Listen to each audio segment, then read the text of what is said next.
Pipila ka ubos nga lugar sa Butuan City ang gibaha epekto sa pag-ulan nga hatod sa low pressure area.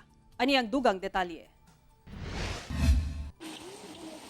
Gumikan sa nagbuntag nga pag-ulan nga nasinati sa Butuan City, pipila ka ubos nga lugar ang gibaha ug gilunupan. Gani gipang rescue na ang ubang residente nga naipit sa baha. Sa sitio Malalag ug Damayan sa Barangay Libertad, kalit nga misaka ang tubig baha. Milapaw kini hangtod sa kalsada nga halos miabot na sa hawak sa tao ang baha.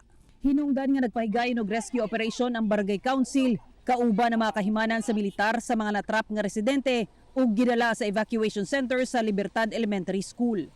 Gibutyag ni Michiko de Jesus ang PIO sa Butuan City LGU nga nagpahigayon usab sila og preemptive evacuation sa mga residente nga giilang anaa sa mga ubos nga lugar. Barangays na meron nang nag-evacuate, kagaya ng Libertad Elementary School, meron na tayong mga evacuees doon.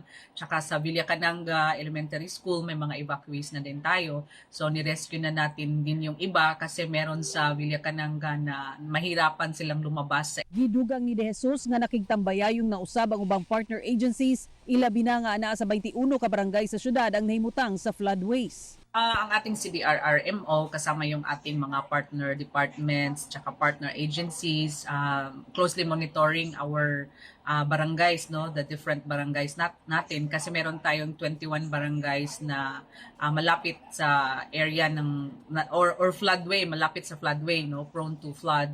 Meron din tayong 12 na barangays na prone to landslide. So we are closely monitoring CDRRMO together with sa ating mga BDRRMO.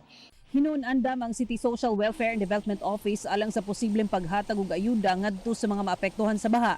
Ilabi na sa mga bakwit nga naa karon sa evacuation centers. Nauna na usab nga gisuspindi sa DepEd Butuan ang klase sa tanang eskwelahan, mapapribado man o pampubliko. Kini aron malikayan nga maipit sa baha ang mga estudyante.